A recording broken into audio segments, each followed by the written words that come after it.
Hello guys, it's Barry from Copper vs Glass, and today we're going to be checking out Google's new reader application, and it's called Google Play Newsstand. So let's take a look at what it has to offer.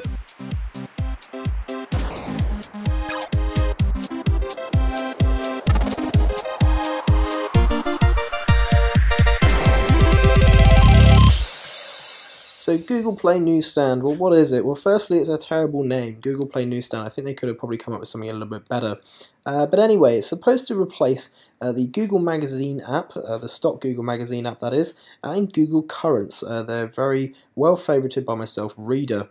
So the application itself does two things. It does news aggregation for things like RSS feeds, and it also does storage of your digital magazines. Now the first thing you'll see when you open the application, once you've set it up of course, is the Read Now tab, which essentially shows you your RSS feeds in one long string and different articles, and it interpolates your magazines inside there as well. The side tab, you'll see you've got a My News section, which is a collection of your RSS feeds that you've added to the Google Play the Google Play Newsstand app or Google Currents, which it pulls in. Then of course you've got your magazine section, which stores all your magazine subscriptions, of which I have a few just to test. Bookmarks is essentially just favourites of stories from your RSS feeds that you can get back to later and actually save them offline, which is pretty good. And then you've got Explore. Now this Explore tab, I actually think, just purely from a design perspective, first of all, is it looks great, especially on the device if you've got a high resolution screen.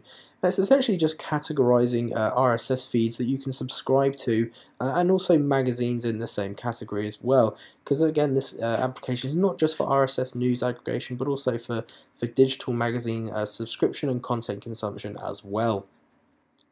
If we go back to My News, we can see that on the sources options you get to keep on device, which is really handy because it means you can read offline, which is really important. You can move it to the top to make it sort of more favourable, and you can share it to social networks, and you can remove it of course. Going back to the Read Now tab, let's just click on a story and have a look at what it looks like. So first of all, the interface, we've got some icons up the top, which is just some settings, which is view in browser, view the original source, and some bookmarks and some sharing options. You'll notice that when I move up and down the article, the top status bar disappears, but it doesn't actually take advantage yet, unfortunately, of the properly full screen mode that is supposed to be offered by Android 4.4. So the status bars still do stay at the top and bottom, so hopefully they will be changing that soon to take advantage of those full screen options.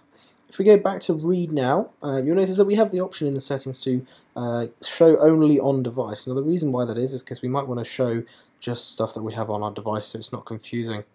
In the settings here we've got a few little bits. The one I want to focus on is the option that says Keep Read Now on Device. Now essentially what this is supposed to do is to keep the Read Now section on the device, so for when you're offline. I have however had various issues where 60% of the stories that are in there do not cache properly, they do not save offline, so if I don't have an internet connection I can't read them. So that option, although I have it ticked, doesn't work very well, so maybe they need to have a look at that again and fix it. So essentially guys, that's it. It's replacing the Google Currents application and the Google Magazine application on your Android device.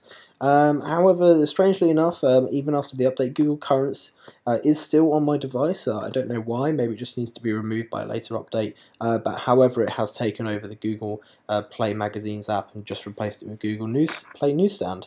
So if you followed the YouTube page for a while, you know that I'm a massive, huge fan of Google Currents, so of course this will now be my new reader, just because I actually think the interface is a little bit better, if not redesigned over Google Currents slightly.